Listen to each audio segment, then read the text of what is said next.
밤에 나온 군대라는 제목으로 말씀을 나누겠습니다. 교회에서 저는 목사로 불립니다. 우리 성도님들이 저를 목사님 이렇게 부르죠. 집에서도 저를 목사라고 부를까요? 예, 집에서는 다르죠. 제 아내는 저를 여보라고 부릅니다. 대개는 자기라고 많이 하고요. 아주 기분이 좋을 때 가끔씩은 오빠라고도 합니다. 예, 정말 가뭄에 콩나듯. 최근에는 거의 들어본 적이 없는 것 같습니다. 제 아이들은 저를 또 아빠라고 부르죠. 저희 부모님 오늘도 잠깐 집에 들렸었더랬는데 저희 부모님에게는 또 아들이죠. 저는 한 사람인데 저의 아이덴티티, 저는 한 사람인데 목사이기도 하고 또 남편이기도 하고 또 아빠이기도 하고 또 아들이기도 하고 성도님들도 마찬가지입니다. 성경에 성도의 정체성, 성도의 아이덴티티를 이야기할 때 제일 먼저 성도는 하나님의 자녀죠. 너는 내 사랑하는 아들이요 내 기뻐하는 자다 그랬으니까 성도의 아이덴티티는 뭐니 해도 하나님의 아들, 하나님의 딸입니다. 오늘도 한 권사님과 함께 교제를 잠깐 했는데 이 권사님이 정말 많이 몸이 아프시거든요. 그런데 그 권사님이 늘 그렇게 마음이 다운되고 몸이 다운될 때마다 기도할 때 그런데 하나님, 저 하나님의 딸입니다. 저 당신의 딸입니다. 이렇게 하면 갑자기 막 용기가 막 쏟는다고 합니다. 이것이 우리의 성도의 분명한 정체성입니다. 나는 열린배대교회 교인이지만 나는 하나님 앞에서는 아들이고 딸이죠. 여러분 담대함을 가지시길 바라겠습니다. 그다음 두 번째 성도의 정체성은 하나님의 종입니다. 하나님의 아들이고 하나님의 자녀이지만 동시에 하나님의 일을 위하여 부름받은 하나님의 종이죠. 또 하나가 있습니다. 왕 같은 제사장이요. 너희는 택하신 족속이요 왕 같은 제사장이요. 제사장이 하는 일은 두 가지죠. 하나님 예배하는 일이요. 우리가 예배하잖아요. 지금 이 3일밤. 다른 거 많이 할 것도 있는데 우리가 예배하죠. 제사장이기 때문에 예배합니다. 또 제사장이기 때문에 우리가 기도하죠. 중보하잖아요. 우리가 기도하는 것이 능력이 있어요. 성도님들의 기도가 능력이 있는 것 제사장이기 때문에 그렇습니다.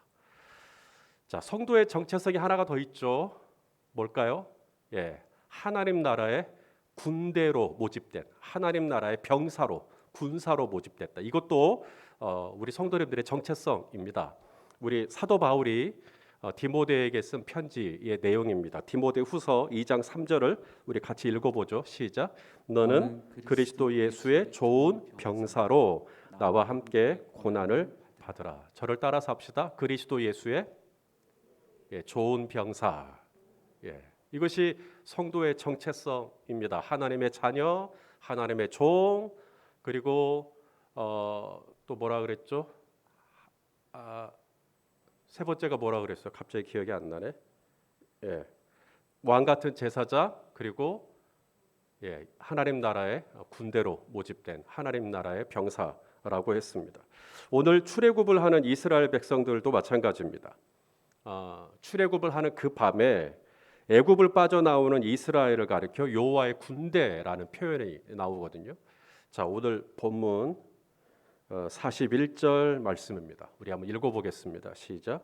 430년이 끝나는 그날에 여호와의 군대가 다 애굽 땅에서 나왔은즉 이스라엘 백성들이 나왔다라고 쓰지 않고요. 여호와의 군대가 애굽 땅에서 나왔다. 이스라엘을 그렇게 부르십니다. 그러므로 저는 오늘 본문을 묵상하고 말씀을 준비할 때 여호와의 군대의 특징, 여호와의 군대로 모집된 병사의 특징에 대해서 묵상을 했습니다. 자, 첫 번째 여호와의 군대의 특징이 오늘 본문에 나오는데요. 하나님과의 인격적인 만남을 가진 사람들이 바로 하나님 나라의 병사로 모집된 사람의 첫 번째, 가장 크고 첫 번째 특징. 당신은 하나님을 인격적으로 만났습니까? 라고 하는 거예요. 그러면 하나님 나라에 모집된 병사예요. 회심했습니까? 그랬으면 당신은 하나님 나라에 모집된 병사입니다. 거듭나셨습니까? 구원 받으셨습니까? 그렇다면 당신은 하나님 나라에 모집된 병사라고 하는 것입니다. 여호와의 군대는 아무나 되는 거 아닙니다. 아무나 갈 수 있는 것도 아니고요.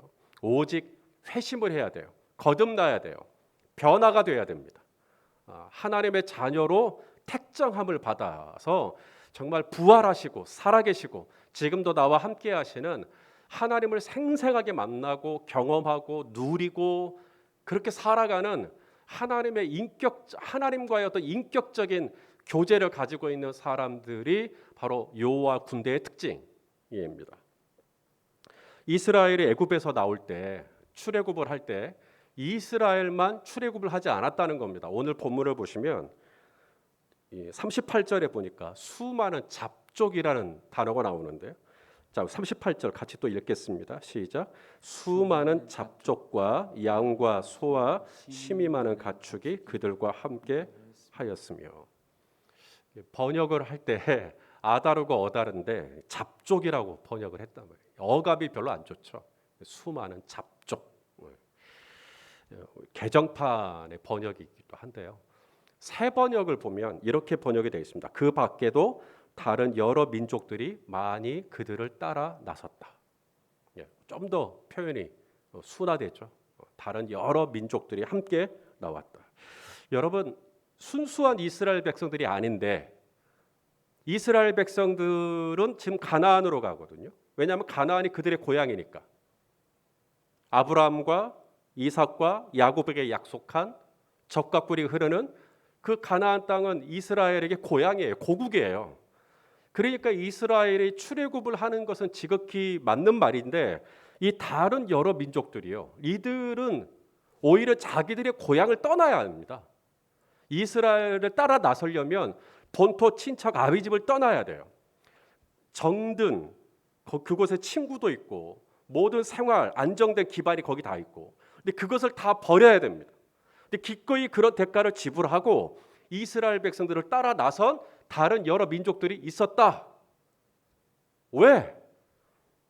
왜 불편하게 자신이 안전하게 지냈던 모든 삶의 기반을 다 내려놓고 생판 모르는 이 가나안 땅으로 어떻게 함께 따라 나설 생각을 할까요? 그들이 왜 그러죠? 바로 애굽에 있을 때 그들이 뭔가를 봤죠. 뭘 봤어요? 하나님의 권능을요. 하나님의 역사를 봤죠. 하나님의 능력을 봤습니다. 또 그들은 들었죠. 하나님의 말씀을 들었습니다. 그리고 하나님의 말씀이 집 밖으로 나가지 마라 그랬더니 안 나갔더니 우박의 피해로부터 구원을 받았어요. 어린 양의 피를 발라라. 그래서 발랐더니 죽음의 사자가 넘어갔어요. 이런 걸 경험한 사람들이에요.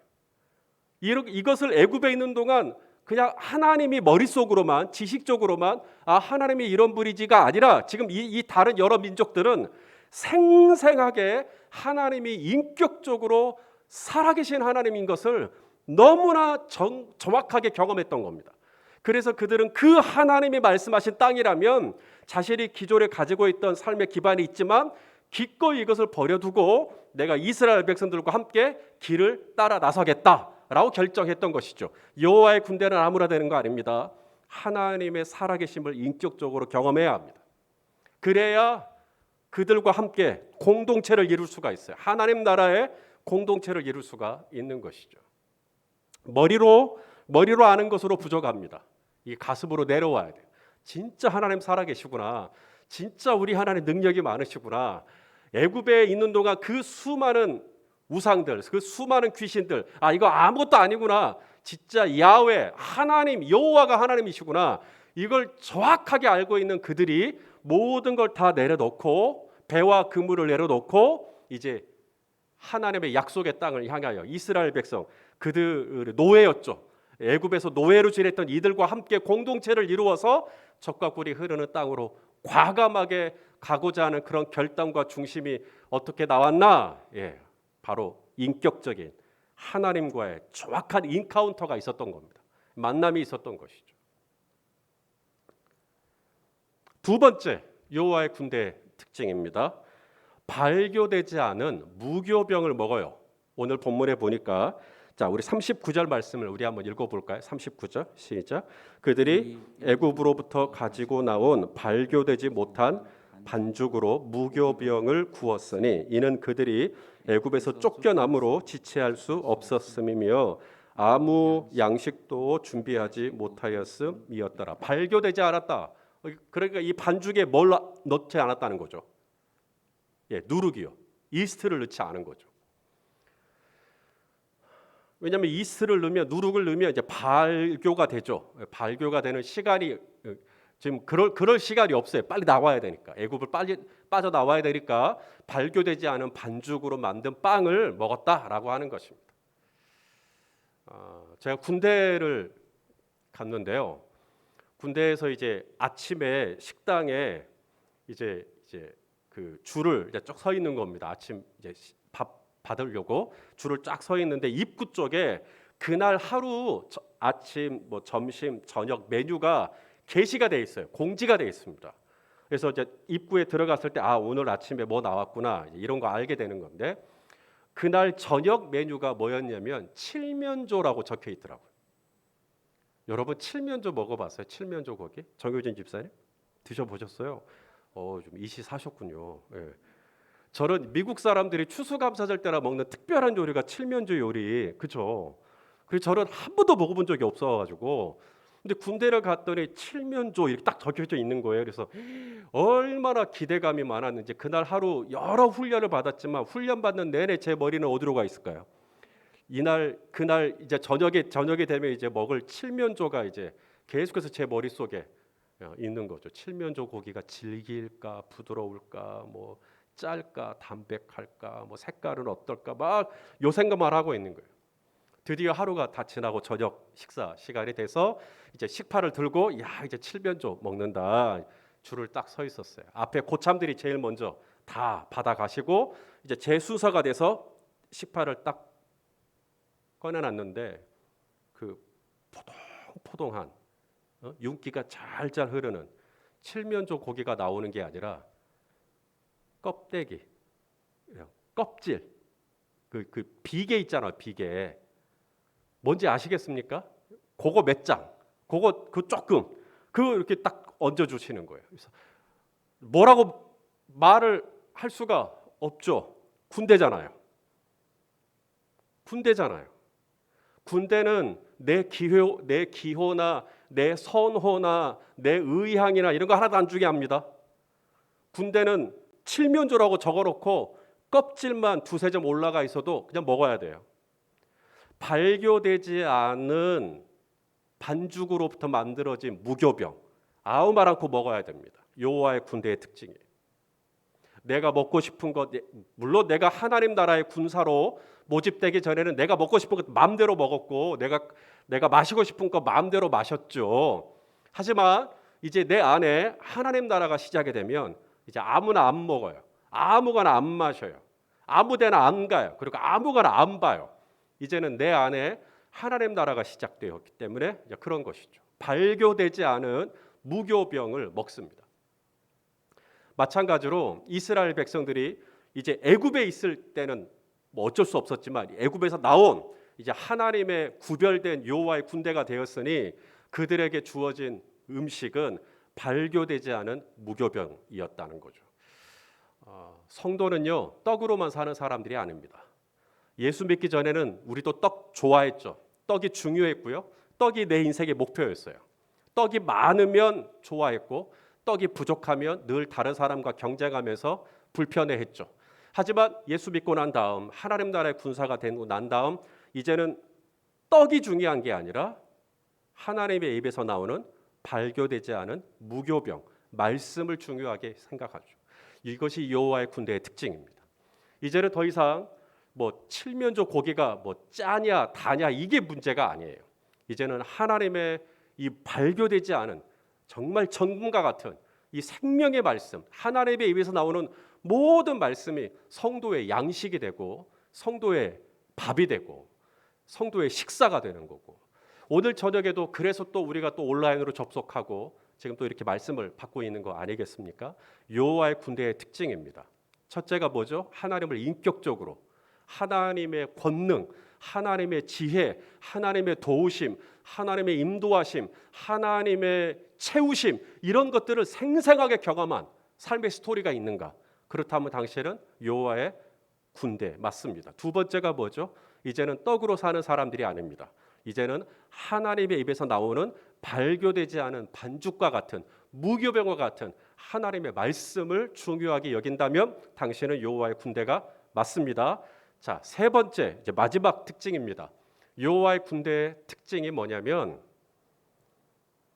할례를 받은 사람들입니다.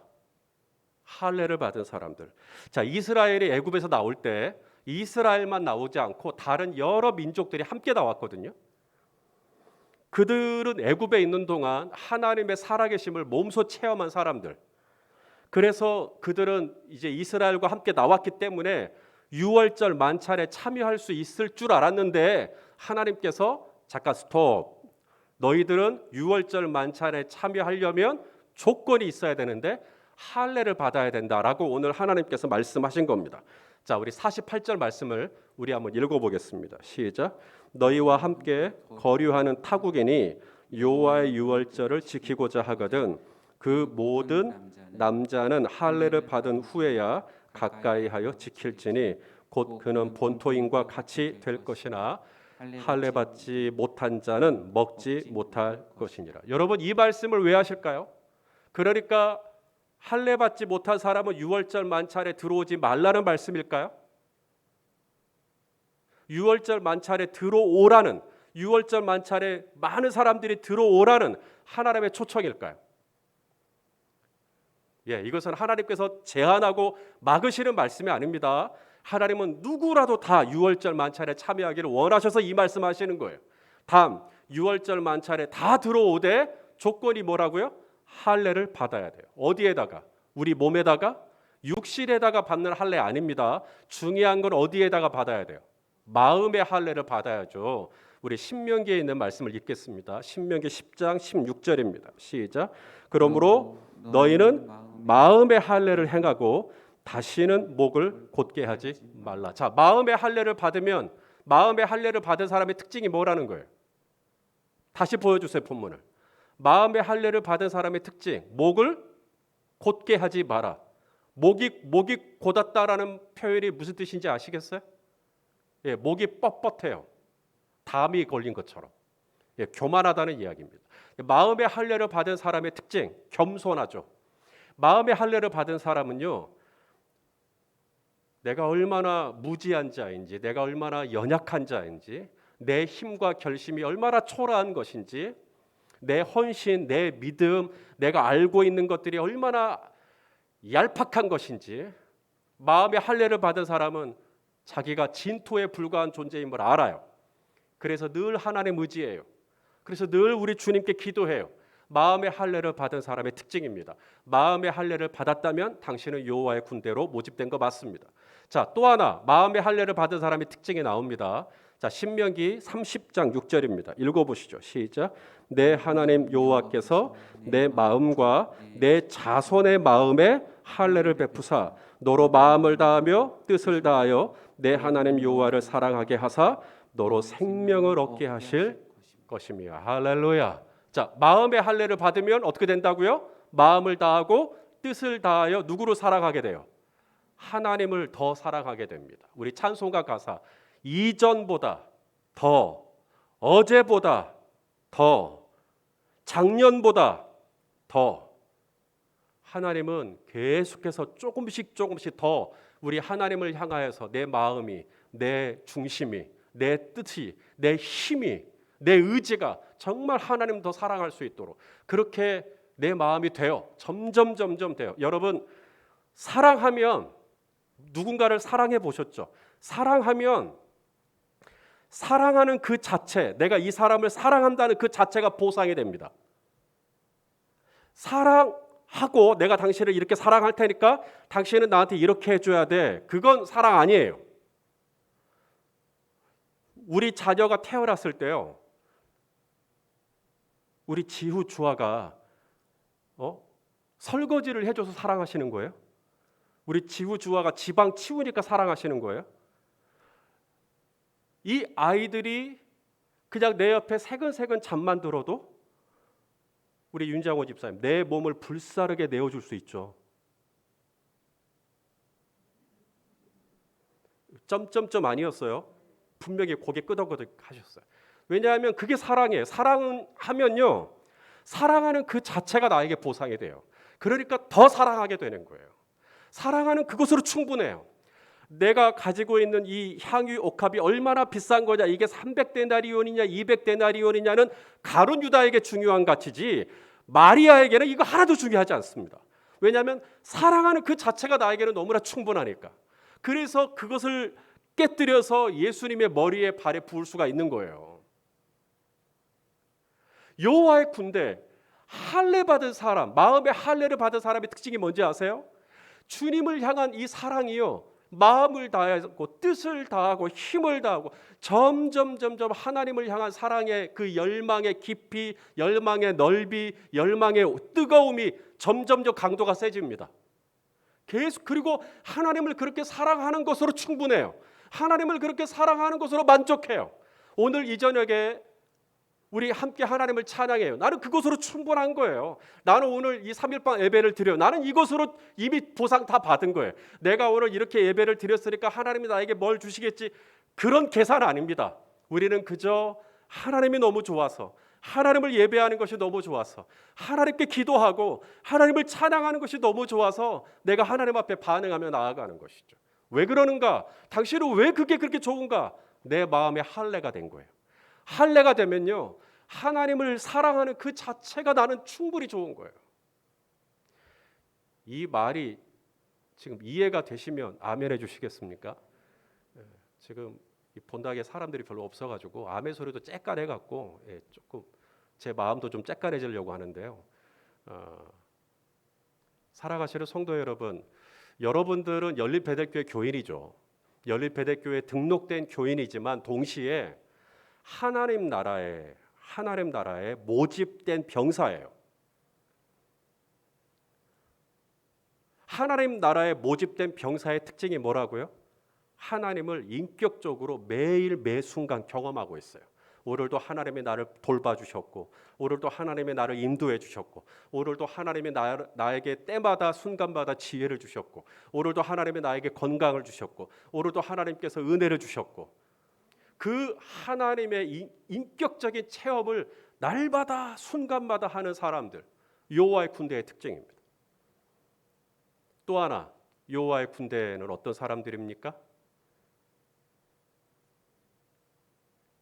봐요, 조용하잖아요. 예. 하나님의 군대의 특징, 하나님을 인격적으로 경험하는 거. 그다음 또 하나가 뭐예요?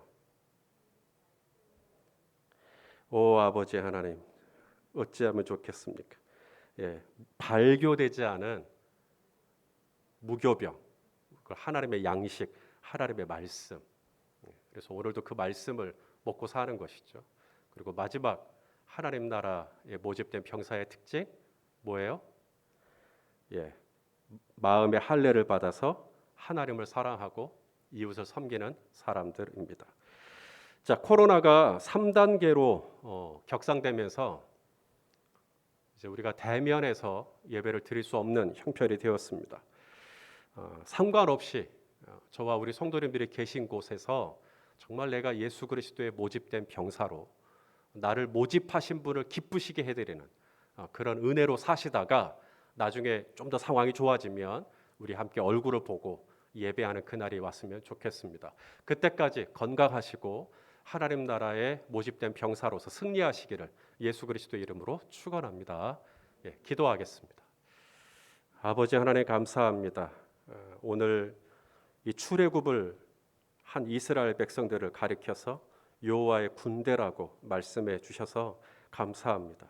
주님, 우리가 하나님 나라의 군사로서 우리가 날마다 순간마다 하나님을 인격적으로 동행하는 믿음의 삶을 살게 하여 주시옵시고, 이 세상에 살면서 발교되지 않은 순수한 하나님의 말씀을 먹고 사는 성도의 삶이 되어지도록 인도하여 주옵시며, 무엇보다 마음의 할례를 받고 하나님을 사랑하고 이웃을 섬기는 믿음의 삶이 되어질 수 있도록 인도해 주시옵소서. 예수님의 이름으로 감사 기도드리옵나이다. 아멘.